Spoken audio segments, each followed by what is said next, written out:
Bienvenue à la deuxième partie, avec Dr. Scott Woodward, Doctrine et Alliance, section 2. Reprenons l'histoire au verset 40, où Moroni cite d'autres passages de l'Ancien Testament. Nous allons donc passer les 2 prochaines heures à parcourir chacun de ces passages. Reste avec nous. Ça va être un épisode de 48 heures. Écoute, ça a pris toute la nuit pour Joseph Smith, d'accord? On va juste passer à travers ça. Jetons un petit coup d'œil. Il dit qu'il a également cité, après avoir cité Malachie. Il a également cité le chapitre 11 d'Isaïe, qui parle du moment où le Seigneur étendra à nouveau sa main. Une seconde fois pour récupérer Israël dispersé. Et Moroni a dit, c'est sur le point d'être accompli. Et puis il a également cité le 3e chapitre des Actes. Les versets 22 et 23 parlent du Seigneur élevant un prophète comme Moïse. Et ce prophète était le Christ, a dit Moroni. Il a dit que ce jour n'est pas encore venu, où ceux qui n'écouteront pas sa voix seront retranchés, mais il viendra bientôt. Remarquez-vous le thème avec Malachie? Ces gens seront laissés sans racines ni branches, s'ils n'acceptent pas le Seigneur, s'ils n'acceptent pas l'Alliance, ils vont être retranchés. Ceux qui n'accepteront pas la voix du Christ, le prophète semblable à Moïse, seront retranchés. Ça dit tout la même chose de différentes manières.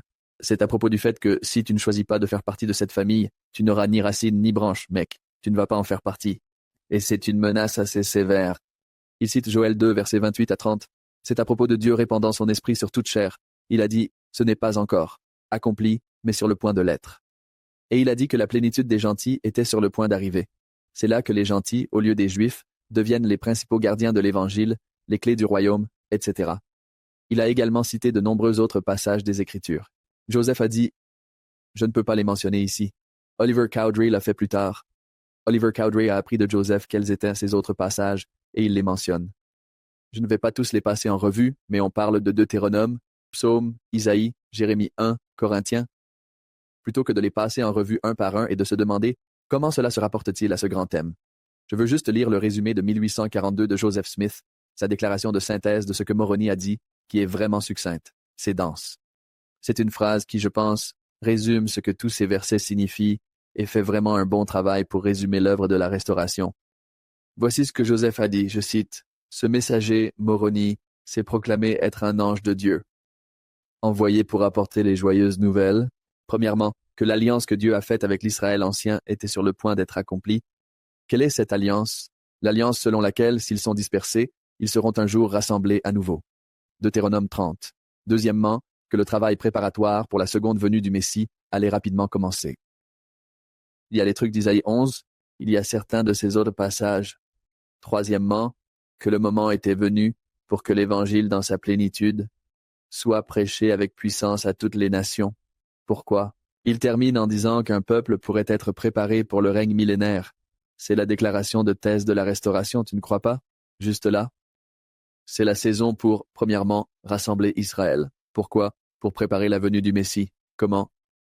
En prêchant la plénitude de l'Évangile à chaque nation. Pourquoi? Pour qu'un peuple puisse être prêt pour la seconde venue de Jésus. Tu as mentionné la seconde venue 2 fois ici. C'est pourquoi nous faisons ce que nous faisons. Et puis j'adore la phrase suivante. Joseph dit, « On m'a informé que j'avais été choisi pour être un instrument entre les mains de Dieu afin de réaliser certains de ses desseins dans cette glorieuse dispensation. » Fin de citation. Une sous-estimation assez solide, typique de Joseph Smith. C'est le message que Moroni apporte. Cette nuit-là, c'est comme si de grandes choses allaient se produire. Les grandes promesses d'alliance d'autrefois sont sur le point d'être accomplies. Et Joseph, t'as quelque chose à voir avec ça, et ce livre dans la colline à proximité est également assez central pour ce travail. Nous parlons du rassemblement d'Israël et d'amener les gens au Messie. Comme wow, quel instrument. Scott, quelle phrase fantastique. Une phrase.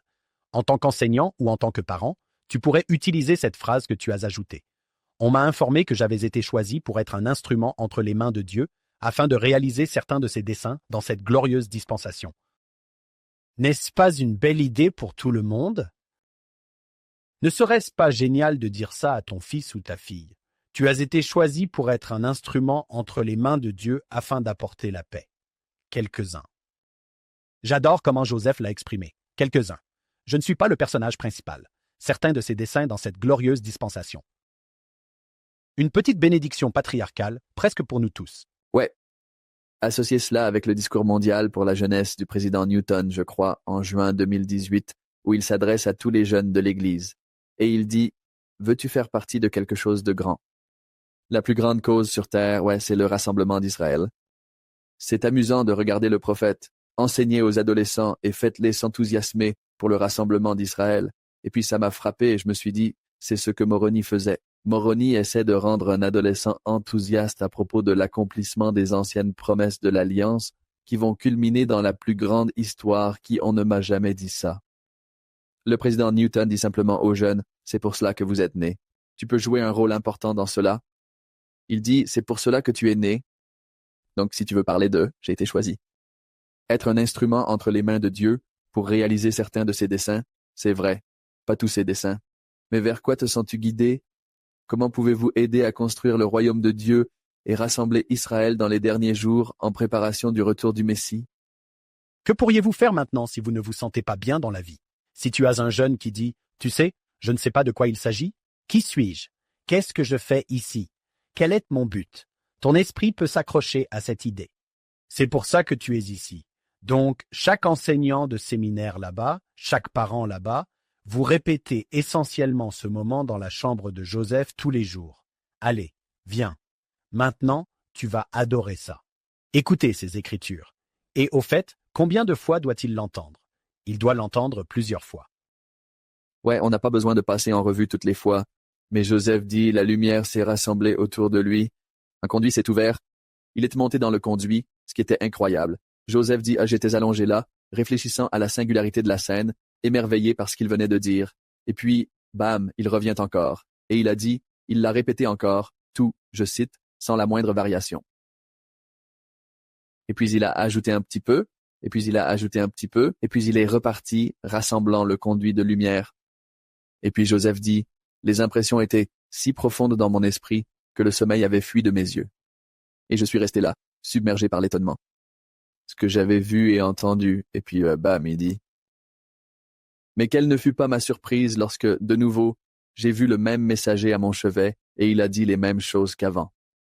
Et puis il a ajouté une autre mise en garde que Satan allait essayer de me tenter d'utiliser les plaques pour m'enrichir et aider ma famille qui est pauvre. Et puis après ça, il dit, le coq a chanté. Et j'ai réalisé que nous venions de passer une nuit blanche ensemble à étudier l'Ancien Testament, Joseph et l'ange. C'est un fermier.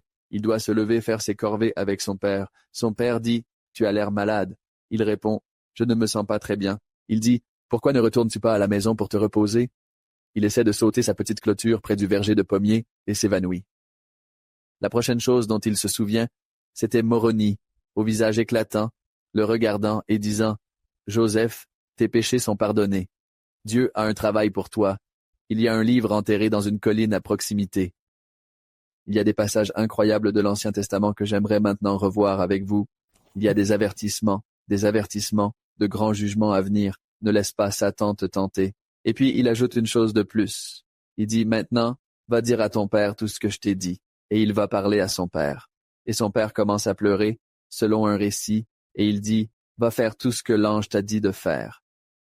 Alors, au lieu de rentrer chez lui pour se reposer, Joseph, il marche 2 miles et monte la colline près de chez lui. Après n'avoir eu aucun repos, il monte la colline, découvre le côté nord.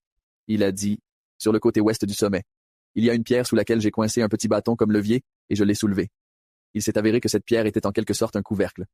Je l'ai fait glisser, et là, en effet, se trouvèrent les plaques, a-t-il dit. J'ai essayé de l'attraper, et il a été choqué plusieurs fois. Il a exprimé sa frustration à haute voix, à personne en particulier. Pourquoi je ne peux pas obtenir les plaques? Et quand il l'a fait, Moroni est apparu à ce moment-là et a dit, c'est parce que tu n'as pas fait ce qu'on t'avait demandé de faire. Et puis Joseph admet, ouais, en marchant vers la colline, je pensais à la façon dont ma famille pourrait s'enrichir grâce aux plaques. Ou du moins peut-être le livre qui viendra des plaques, ou quelque chose comme ça. Et Moroni va être un maître de tâches assez strict pendant les prochaines années. Comme Moroni le dit à Joseph, tu reviens ici chaque jour, toujours le 22 septembre, et nous ferons un retour et un rapport. Parlons-en. On verra quand tu seras prêt. Il n'a pas donné d'indication claire. Ça va durer 4 ans. Nous savons que ça va durer 4 ans. Joseph ne sait pas. Il est rentré chez lui déçu cette année-là. L'année suivante, lui et sa famille étaient très optimistes en 1824, pensant que ce serait l'année. Et quand il est revenu, toute la famille était déçue. Il priait pour lui. Lucy Mack Smith dit, nous avons prié et jeûné pour lui. L'année suivante, rien ne s'est passé. L'année suivante, rien ne s'est passé. Enfin 1827. Enfin 1827, ça arrive. Ce seront 4 années d'éducation supérieure pour Joseph, si on peut l'appeler ainsi, Moroni comme son tuteur. Ça va être vraiment important, vraiment intense. Et au moment où il aura terminé cet apprentissage, Moroni va lui faire confiance avec les plaques et lui dire qu'il est prêt. Tu es prêt, mais donne-lui des avertissements stricts. Ne laisse pas ces plaques sortir de tes mains. Quand elles étaient en mon pouvoir, elles étaient toujours protégées entre tes mains. Ils sont vulnérables. Alors tu fais tout ce que je te dis et que Dieu t'a commandé de faire, et elles seront en sécurité. Je résume beaucoup de contenu ici, mais c'est là que tout commence pour Joseph. C'est merveilleux. Après la première visite, la tragédie de la mort d'Alvin, qu'est-ce que cela fait à la famille? C'est un coup dur. Je me souviens qu'un de mes élèves, juste un adolescent, a dit « Eh bien, ils étaient habitués à ce que les gens meurent, non ?»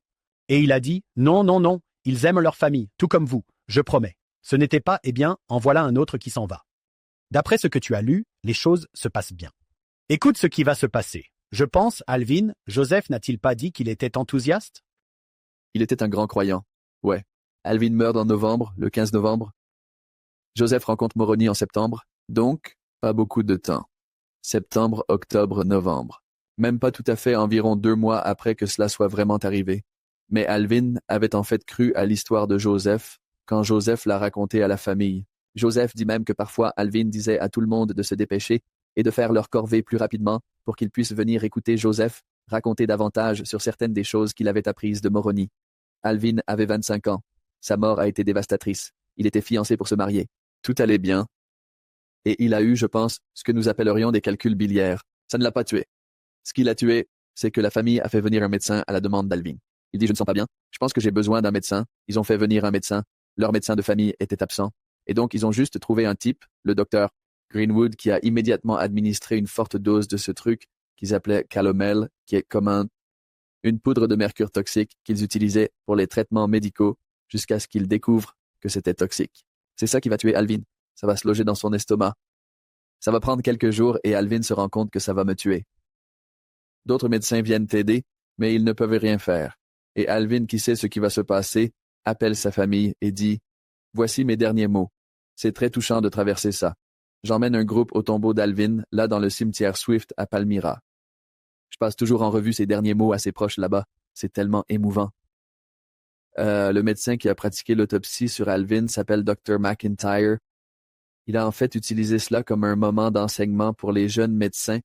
Il a dit, je pense, en pointant le corps d'Alvin devant ses autres jeunes médecins, il a dit « Voici l'un des plus charmants jeunes qui ait jamais foulé les rues de Palmyra, détruit, assassiné par lui.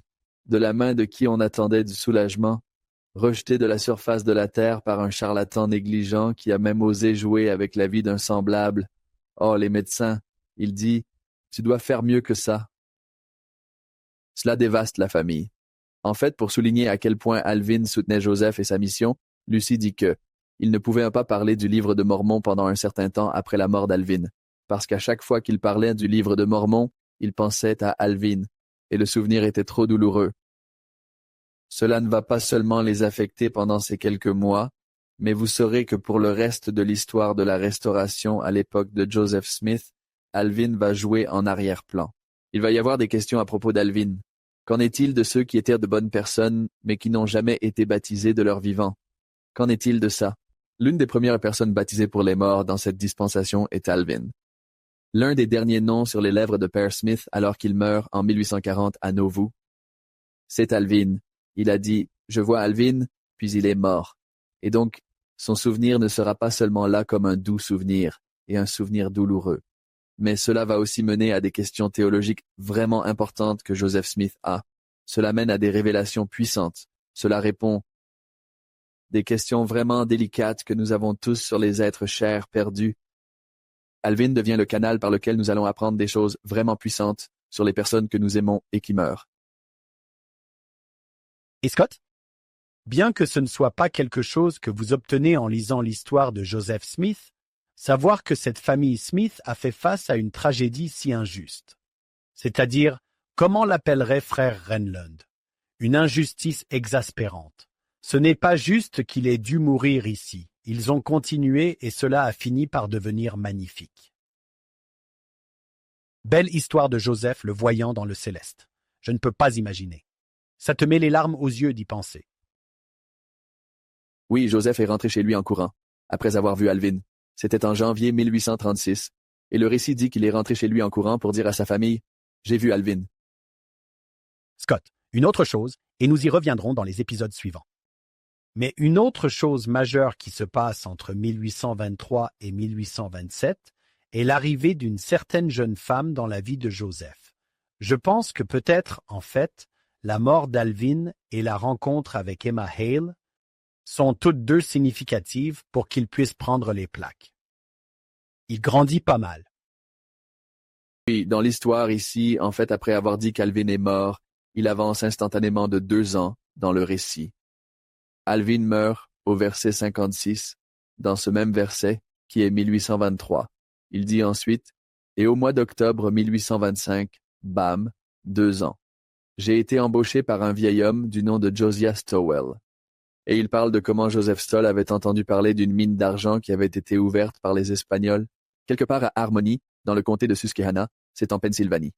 Avant d'embaucher Joseph Smith, il avait creusé pour essayer de la trouver, mais il n'y arrivait pas. Il a cherché Joseph pour voir s'il pouvait l'aider à trouver l'argent. Et Lucy Mack Smith ajoute en fait un détail important ici. Elle a dit que la raison pour laquelle Joseph Stoll est venu embaucher Joseph Smith Jr., c'est parce que, je cite, « Il est venu chercher Joseph parce qu'il avait entendu dire qu'il possédait certaines clés grâce auxquelles il pouvait discerner des choses invisibles à l'œil nu. » Un voyant, quelqu'un qui pouvait voir l'invisible, ce serait vraiment un bon gars à avoir dans votre équipe si vous cherchez un trésor enterré. Josiah Stowell croyait qu'il pouvait le faire. En fait, nous n'avons pas beaucoup mentionné cela, mais Joseph Smith était tombé sur 2 pierres de voyant. Cela fait partie de la culture de l'époque de Joseph Smith, qui est parfois difficile pour nous, modernes. Les gens vivant à l'époque des Lumières ont vraiment du mal à comprendre. Mais en creusant un puits sur la propriété de William Charles, Joseph avait trouvé une pierre, et une autre était près du lac Erie. Il avait trouvé une autre pierre qu'il pouvait utiliser pour voir des choses, où il disait que le temps et l'espace étaient annihilés. Et il pouvait voir tout ce qu'il désirait voir. Joseph en avait encore entendu parler. Non seulement il en avait entendu parler, mais il avait vu Joseph utiliser ces pierres et avait vu qu'il avait effectivement trouvé des objets perdus. En fait, il y a une petite histoire parallèle ici. Les fils de Joseph Stoll avaient l'impression que Joseph Smith profitait peut-être de leur père, en interprétant mal la situation, en faisant venir Joseph pour essayer d'aider avec la mine d'argent. Ils vont en fait porter plainte contre Joseph Smith pour être, je cite, une personne désordonnée, des accusations de délits mineurs. Il va en fait y avoir un procès qui se tiendra en mars 1826. C'est, je pense, l'une des premières, sinon la première, affaire judiciaire impliquant Joseph Smith. L'accusation était basée sur la loi de New York, qui à l'époque interdisait aux gens de, je cite, découvrir où des biens perdus pourraient être trouvés. Fin de citation, en supposant que cette activité était frauduleuse. Le sténographe du tribunal, un gars nommé William Purple, qui était sceptique à l'égard de Joseph Smith toute sa vie. Il a écrit, ce que Joseph a dit quand il a été appelé à la barre pour témoigner était tellement intéressant. Il a dit, je pensais que je devrais enregistrer tout cela. Et puis Joseph Stoll a été appelé après que le père de Joseph Smith ait été appelé. Pour parler de, a-t-il vraiment une pierre avec laquelle il peut voir des choses, et est-ce que ça fonctionne vraiment? Et essayez-vous d'escroquer les gens de leur argent en utilisant cela au tribunal? Au fur et à mesure, ils demandent à Joseph s'il a la pierre, et Joseph dit, oui, je l'ai juste ici dans ma poche, et il la sort. Et lui, genre, il montre. Ceux dans le tribunal montrent aux juges et aux autres, genre, voici la pierre, ont-ils dit, comment as-tu trouvé ça, d'où ça vient?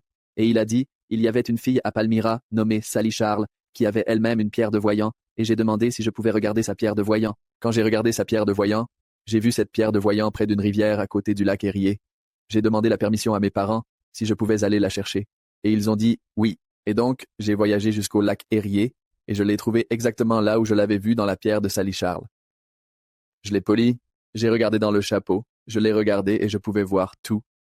Je veux dire, tout le tribunal est un peu bouche bée, comme si les mâchoires tombaient ici. Et puis ils ont dit, nous aimerions appeler à la barre. Joseph Smith père, il se lève et il témoigne que son fils a réellement un don.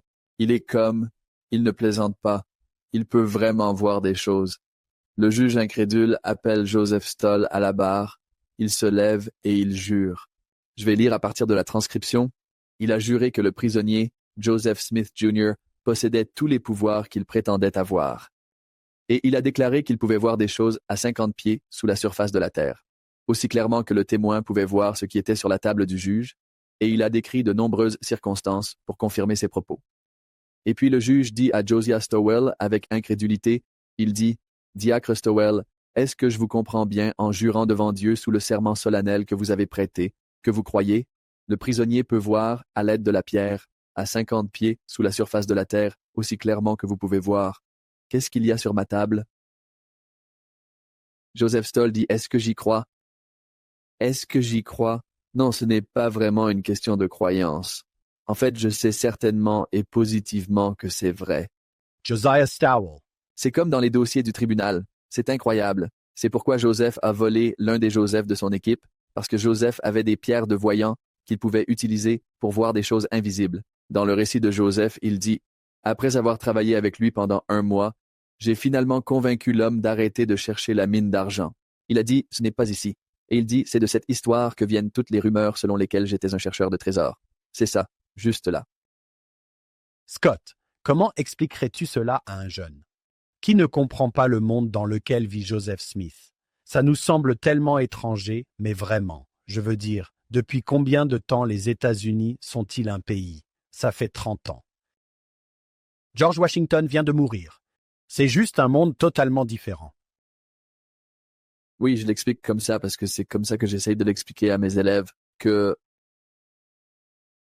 il y avait quelques personnes dans la communauté de Joseph qui avaient des pierres de voyant, qu'ils pouvaient regarder et trouver des objets perdus. L'une d'elles était une fille de la rue nommée Sally Charles. Quand mes élèves commencent à froncer les sourcils, je dis « D'accord, donc on doit faire une pause, n'est-ce pas? Nous devons en parler. » Il est important de savoir qu'utiliser des pierres comme moyen de canaliser le pouvoir divin n'aurait pas du tout été surprenant ou étranger pour quelqu'un comme Joseph Smith, parce que Joseph avait grandi dans une sous-culture de la Nouvelle-Angleterre où beaucoup de gens, y compris son propre père, croyaient que la connaissance divine pouvait être révélée à travers des objets comme des baguettes ou des pierres. Ils pensaient de manière similaire à ce qui avait été fait à l'époque biblique. Nous pensons à la verge d'Aaron ou à Jésus crachant dans la terre puis faisant de la boue et la mettant sur les yeux de quelqu'un. Des objets physiques qui pouvaient être utilisés pour canaliser le pouvoir de Dieu. Cette croyance semble avoir été importée d'Angleterre où, entre le 16e et le 18e siècle, les gens dans ces communautés étaient appelés devins ou voyants. Souvent, ils utilisaient des pierres pour trouver des objets cachés ou perdus, pour voir l'avenir. Aujourd'hui, ces choses ne survivent que dans la fiction. Pensez à ça, Harry Potter et la pierre philosophale, pierre. Oui, il y a une pierre, ou des gens regardant dans des boules de verre, des boules de cristal, cherchant à voir des choses. C'est le genre de choses qu'on trouve dans la fiction, mais cela remonte à l'époque où les gens croyaient sincèrement que c'était vrai. Il y avait de grandes parties de la population en Europe et même en Amérique à cette époque qui avaient rejeté la croyance en ce genre de pratique enchantée, à cause de l'âge des Lumières qui commence maintenant à faire son apparition. Mais il y avait encore beaucoup de gens dans la culture de Joseph, surtout dans le petit village de Palmyra, qui non seulement croyaient en ces choses, mais en avaient été témoins de première main, et Joseph Smith Jr. était l'une de ces personnes. Je ne sais pas, est-ce que c'est Dieu qui utilise des moyens que les gens croient être vrais pour que cela fonctionne? Mais maintenant que les gens n'y croient plus, ils ne l'utilisent plus. Je ne sais pas exactement comment expliquer cela de manière à ce qu'un esprit pleinement éclairé et rationnel se dise « Oh d'accord, ça a totalement du sens. » En fait, voici une petite pensée amusante. Siècle des Lumières a été en grande partie initié par les travaux de personnes comme Isaac Newton.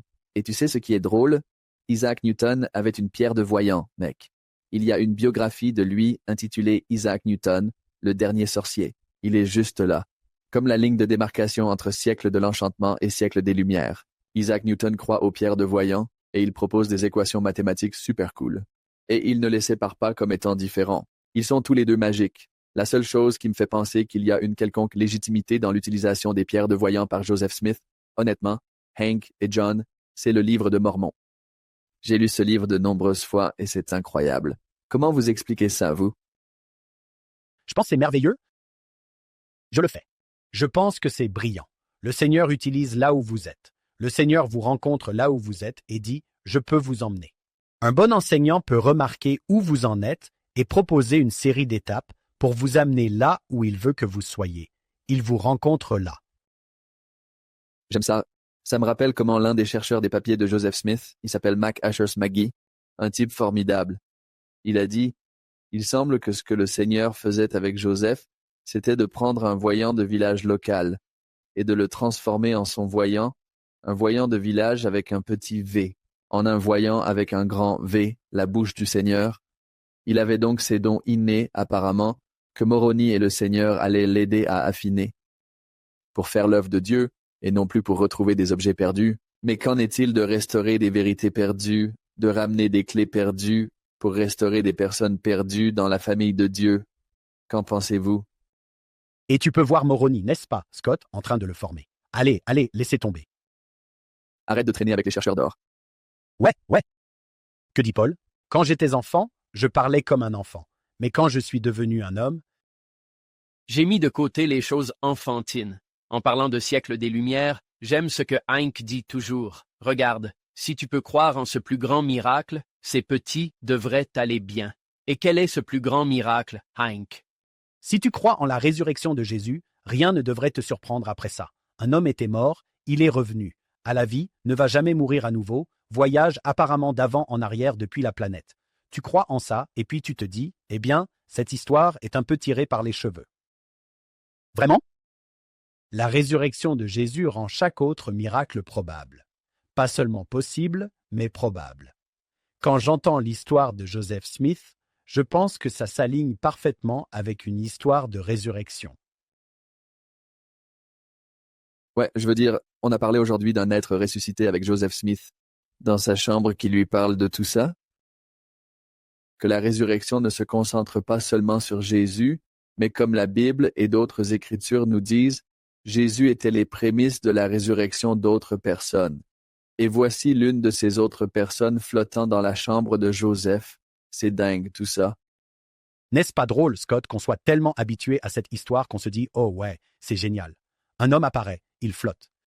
Il parle à Joseph, visage éclair, puis mentionne les pierres de voyant. Waouh, waouh, waouh. Pierre de Voyant. Oh là là. Ouais, je pense que c'est vraiment un très bon point, très important, point très valable. Scott, qu'est-ce que tu veux faire ensuite? Nous devons parler d'Emma. Parlons d'Emma. Joseph convainc certainement Josiah Stowell de fermer la mine d'argent. Mais en effet, est-ce que Joseph a précisément trouvé un trésor en allant à Harmony pour travailler avec Josiah Stowell? Ça porte certainement la marque du Seigneur, n'est-ce pas? Vraiment? Il est tordu à la toute fin. Et devine quoi? Tu as en fait vraiment trouvé quelque chose de très précieux et important. Plus précieux que des rubis. Ouais, je pense qu'on pourrait argumenter. Il a trouvé son trésor à Harmony, en Pennsylvanie. Elle s'appelle Emma. Elle est la fille d'Isaac Hale et d'Elizabeth Hale. Joseph va en fait loger chez les Hale pendant qu'il travaille avec Josiah Stowell. C'est comme ça qu'il rencontre Emma. En restant chez elle. Elle a 1 an de plus que Joseph. Une fois qu'ils ont commencé à s'apprécier, son père était préoccupé. Et puis Joseph demande en fait à son père s'il peut épouser sa fille. J'ai en fait la réaction d'Isaac Hale juste ici. Es-tu prêt? Isaac Hale a dit ceci. C'est son propre témoignage. Il a dit, le jeune Smith a fait plusieurs visites chez moi et a fini par demander mon consentement pour épouser ma fille, Emma. Je refusais cela et donnais mes raisons pour le faire, dont certaines étaient qu'il était un étranger et qu'il exerçait une activité que je ne pouvais pas approuver. Il a ensuite quitté l'endroit, mais peu de temps après, il est revenu. Pendant que j'étais absent, il a emmené ma fille dans l'État de New York, où ils se sont mariés, sans mon approbation ni mon consentement. Joseph mentionne cela au verset 58. Il dit, « En raison de ma persistance à affirmer que j'avais eu une vision, la persécution a continué. Ma belle famille et moi étions très opposés à notre mariage. J'étais donc dans l'obligation de l'emmener ailleurs. Alors nous sommes allés et nous nous sommes mariés à la maison de Squire Tarbill à South Bainbridge, dans le comté de Shenango, New York. Et immédiatement après mon mariage, je suis parti et je suis allé chez mon père, et j'ai travaillé avec lui cette saison-là de retour à New York. Il l'admet, il est comme, ouais, on a dû s'enfuir pour se marier. Cela se transforme, comme c'est toujours le cas avec Joseph Smith, plus grand que nature, comme cette rumeur à son sujet. Et donc, il répond en fait à des questions plus tard, en 1838, lors d'une séance de questions-réponses. C'est une séance de questions-réponses publiée. Il est dit, « Joe Smith n'a-t-il pas volé sa femme? » À quoi il a répondu, « Demandez-lui. » Elle était majeure. Elle peut répondre par elle-même. Emma a été plus tard interviewée par son propre fils, en fait, à propos de sa version de l'histoire. Et voici ce qu'Emma a dit. Elle a dit, je cite, « Je n'avais pas l'intention d'épouser Joseph quand j'ai quitté la maison, quand il est venu me chercher. Mais pendant ma visite chez monsieur chez les Stoll, Joseph m'a rendu visite là-bas. Mes parents étaient farouchement opposés à lui, étant pressés par Joseph de l'épouser et aidés par monsieur Stoll, qui l'a encouragé. Elle a dit, et préférant l'épouser plutôt qu'un autre homme que je connaissais, j'ai consenti. Plutôt romantique, n'est-ce pas? Préférant l'épouser plutôt qu'un autre homme que je connaissais, j'ai consenti. Alors elle dit, nous sommes allés chez le juge Tarbell et nous nous sommes mariés. Ouais, tout simplement, c'est comme ça qu'ils se rencontrent, c'est comme ça qu'ils tombent amoureux, c'est comme ça qu'ils se marient. Pas en bons termes avec les parents d'Emma, pour commencer. Et c'était providentiel qu'ils montent à New York au lieu de rester en harmonie, parce que c'est l'année 1827. C'est le moment où il est temps de récupérer les plaques. Emma Smith sera là, juste aux côtés de Joseph. Elle conduira en fait le chariot, elle conduira le véhicule de fuite au pied de la montagne quand Joseph montera et rencontrera Moroni le 22 septembre et reçoit enfin les plaques après 4 ans d'attente. Et Emma est un grand soutien ce soir-là, et un soutien puissant pour Joseph, et une croyante dans les revendications de vérité de son mari et la restauration. Elle va être incroyable dans les bons comme dans les mauvais moments tout au long de la restauration. C'est ici qu'elle entre dans l'histoire. On pourrait dire que cette église a été restaurée grâce à ce couple. Moroni attend, attend et attend encore. Il dit « Maintenant tu peux ». Scott, pourrais-tu dire que Joseph Smith ne devient pas l'homme que nous aimons sans Emma Hale? Ah, à 100%. Ouais, elle est tout pour lui. Ouais. Ils vont avoir des difficultés à nouveau quand Joseph commence à pratiquer le mariage plural, comme n'importe quel couple, je pense. Et parfois, elle reçoit des critiques pour ses réactions à ce sujet. Mais ce couple est un couple puissant. Elle est incroyable, dans les bons comme dans les mauvais moments, comme je l'ai dit, et c'est son épreuve abrahamique. La façon dont c'est présenté dans la section 132 est le mariage plural. Et je pense que c'est précisément parce qu'elle aime tellement son mari que cela va être un défi si difficile, à la fois pour elle et pour lui. Donc parfois, cela jette une ombre sur leur mariage. Vous savez, j'ai l'impression que quand les gens connaissent toute leur histoire, c'est comme, eh bien, qu'en est-il de ça? Regardez l'ensemble, regardez leur mariage dans son ensemble, et regardez son soutien tout au long du chemin, du début à la fin. Même au milieu de cette turbulence, elle est remarquable. Quel mot magnifique. C'est presque un deuxième ange dans sa vie. Rendez-lui hommage là où il est dû. Juste en sachant ce que Joseph ressentait pour elle. Je fais vraiment attention à ce que je dis à son sujet. Comme il se doit. C'est facile de s'en prendre aux morts, comme nous l'avons dit. Scott, au cas où quelqu'un serait nouveau dans l'Église et aurait entendu dire qu'Emma Smith ne reste pas avec ce que nous dirions, l'Église, et ne progresse pas vers l'Utah. Si je suis nouveau dans l'Église, quel est le sentiment de l'Église envers Emma aujourd'hui? Aujourd'hui, c'est une bonne clarification aujourd'hui. C'est au milieu de difficultés assez importantes. C'est peu de temps après la mort de son mari, le collège des 12 apôtres. Je résume beaucoup d'histoires ici, mais ils l'acceptent essentiellement. Responsabilité de l'Église. Il y a des sentiments de tension entre Emma Smith et Brigham Young, qui est le président du collège des 12 à l'époque. Basé sur Brigham continue de promouvoir le mariage plural parmi les fidèles. Et à propos des biens de l'Église. Est-ce la propriété de Joseph, une propriété personnelle, ou est-ce celle de l'Église? Qu'est-ce qu'Emma devrait obtenir après la mort de Joseph, et pour l'Église? Il y a une certaine tension entre elle et Brigham, à propos de ces choses, et elle ne veut pas être laissée comme une veuve démunie. Elle veut assez pour s'occuper de sa famille. Et Brigham n'essaie pas de la rendre veuve démunie, mais il y a des tensions. Il va se déplacer vers l'ouest, n'est-ce pas, Scott? Il pense « je vais y aller et ces gens vont mourir si nous n'avons pas de ressources ». Oui, on peut argumenter des deux côtés. Il quittera Nauvoo avec le collège des 12 et demandera aux membres de l'Église de le suivre. Et environ 10 000 saints des derniers jours, le groupe initial, quitte Nauvoo. Et partir vers l'ouest, télécharger tout le histoire de pionniers et ces choses-là, et ils arrivent en Utah. Mais il y a un groupe de saints qui ne partent pas vers l'ouest avec les 12, et l'une de ces personnes est Emma Smith. Aussi, nous devrions ajouter que la mère de Joseph Smith ne part pas non plus. Encore une fois, pas par amertume ou quoi que ce soit de ce genre, mais parce que, dans le cas de Lucy Mack Smith, à cause de son âge avancé, elle ne pouvait pas supporter de traverser les plaines. Et pour Emma, elle voulait peut-être rester en arrière et élever ses enfants à Nauvoo, dans la ville de Joseph. Passer du temps là-bas. Il n'y a pas eu de rébellion. Elle a juste dit « je ne veux pas aller vers l'ouest ». Et donc, elle n'est pas allée. Donc je dirais qu'il y a une période de certains sentiments potentiels entre l'Église et Emma Smith, quand les blessures sont encore fraîches et qu'ils partent et qu'elle ne veut pas venir.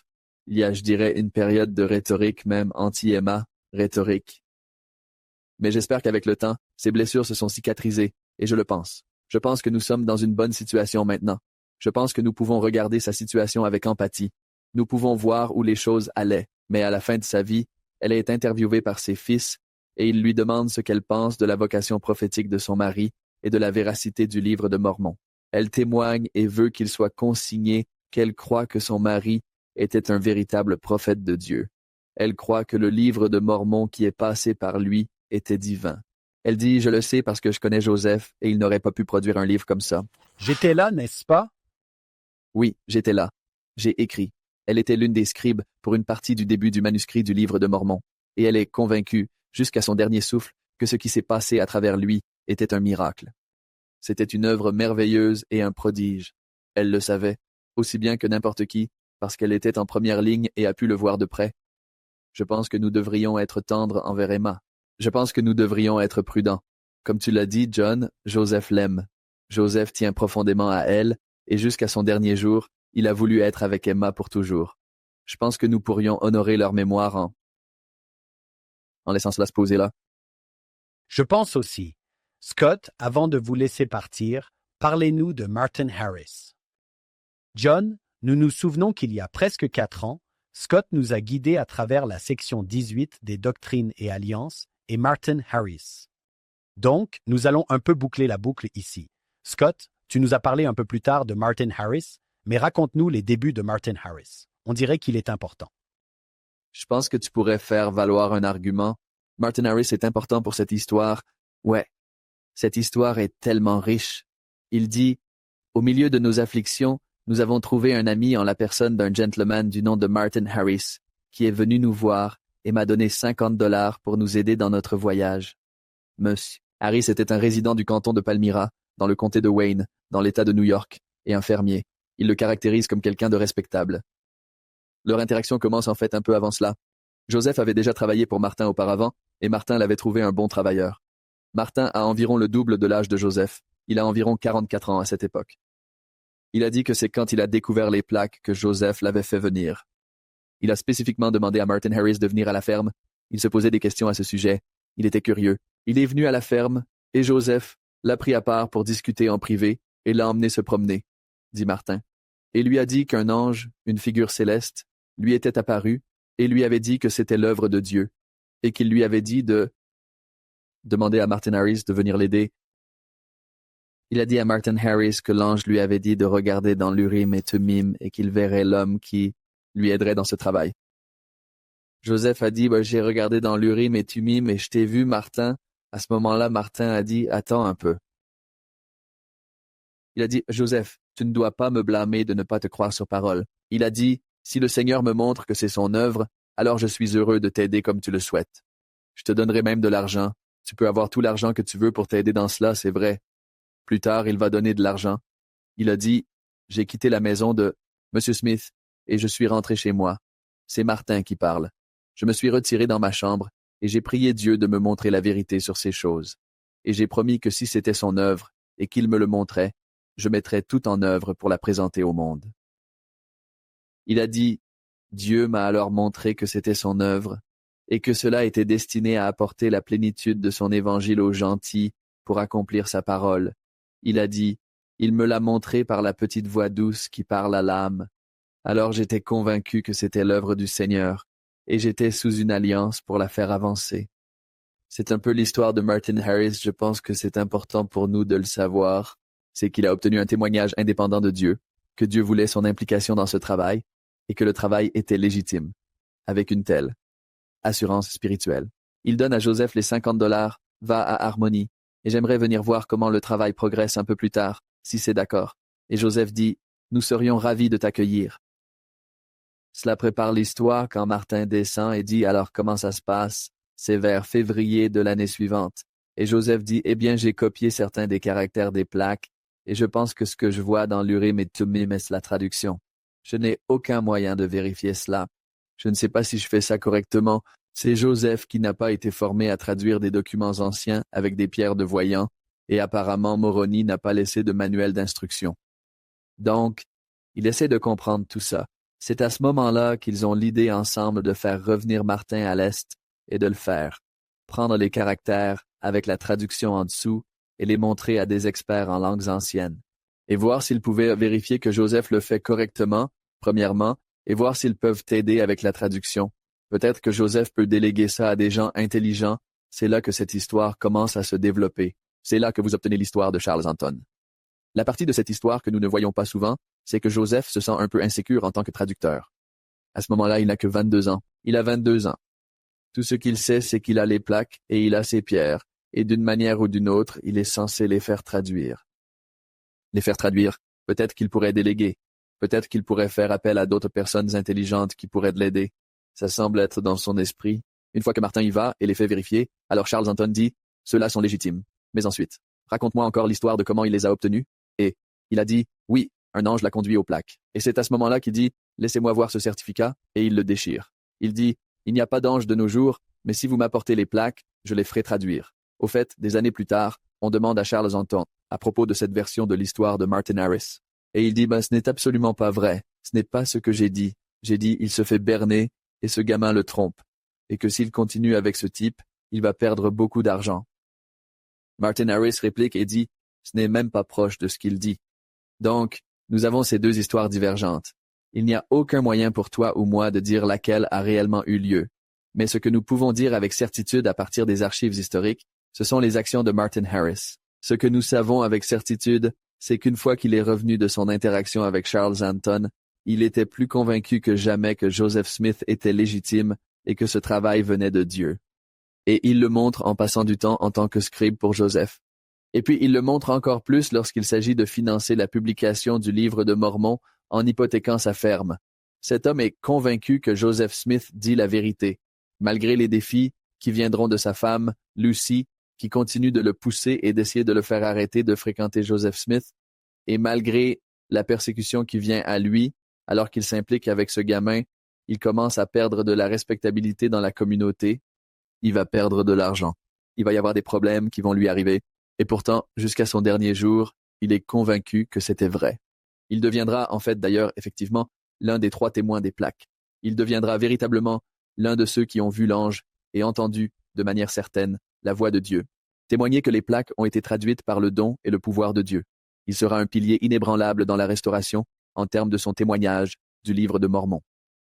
C'est un peu la trajectoire de là où cela mène pour Martin Harris, qui est cet homme, et comment il s'est impliqué au départ.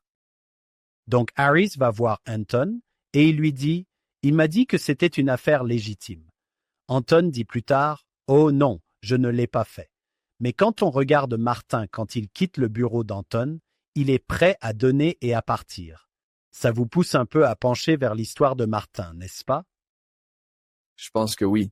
Regardons les actions de Martin Harris. Il était convaincu après cela qu'il se passait quelque chose de réel ici. Peut-être qu'il y a une troisième personne, Isaac, qui dit « Eh, oui, j'étais là.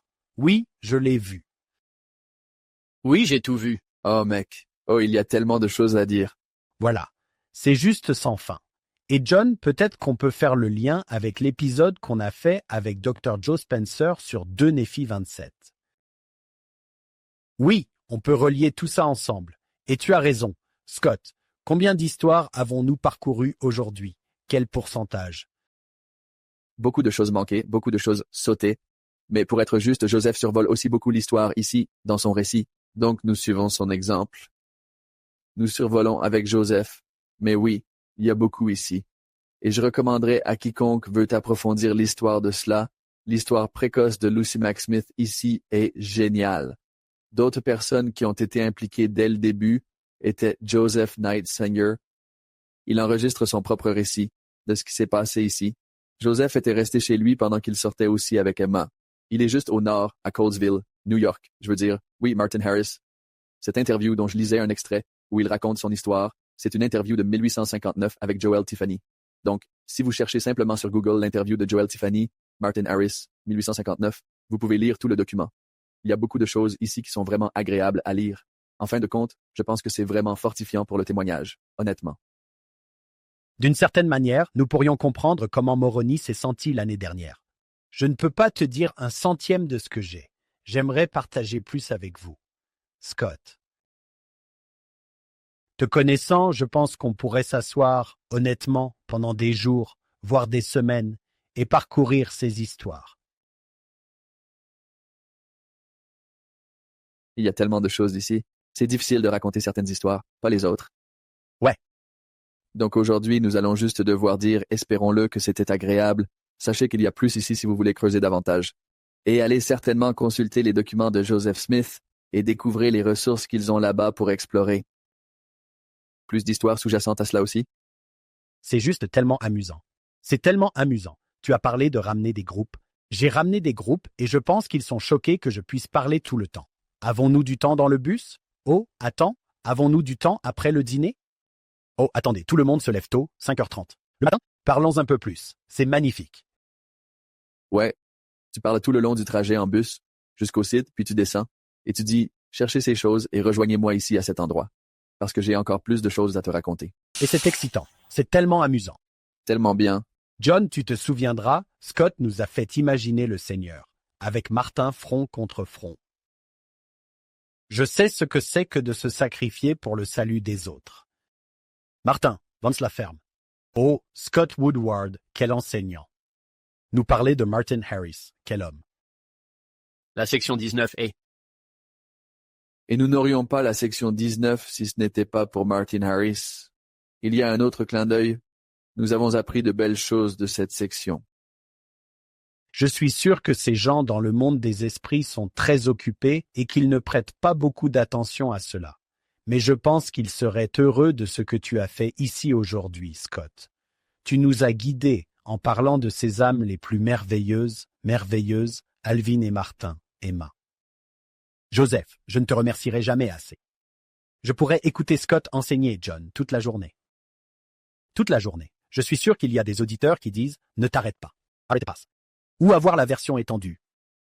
Mieux vaut aller à Church History Matters et écouter encore un peu plus Scott. Va sur Church History Matters et il t'en donnera plus. Et j'adore ton insistance constante sur la pertinence, comme l'application, comme si ces choses ne, à la fin de la journée, faire une différence dans la vie des gens. Alors qu'est-ce que c'est de plus qu'un simple exercice académique?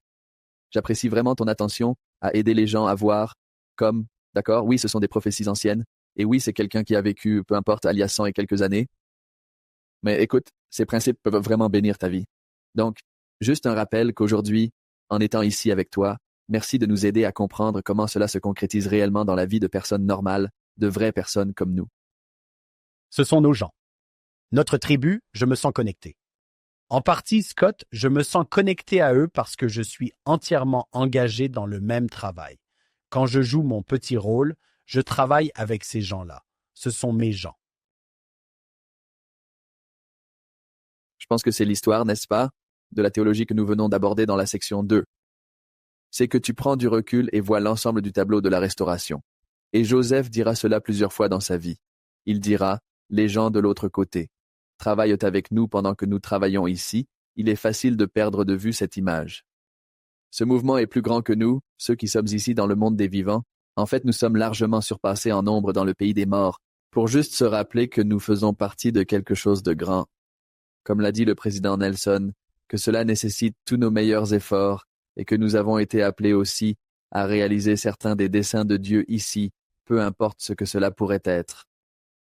C'est génial d'être dans la même équipe avec vous et d'être dans l'équipe avec ceux qui sont partis. De l'autre côté du voile, c'est un travail formidable. C'est merveilleux que le Seigneur puisse prendre des êtres humains imparfaits, avec des défauts, mais bons, et faire cela avec eux. Ça me donne de l'espoir. Ouais. Nous voulons remercier le docteur Scott Woodward de nous avoir rejoints aujourd'hui. Comme toujours, un coup de circuit. À chaque fois, Scott. À chaque fois. Nous voulons remercier notre productrice exécutive, Shannon Sorensen, nos sponsors, David et Verla Sorensen. Et comme toujours, nous en sommes à notre 5e année, mais nous n'oublierons jamais notre fondateur, Steve Sorensen. Nous espérons que vous nous rejoindrez la semaine prochaine. Nous allons reprendre cette belle histoire, Follow Him.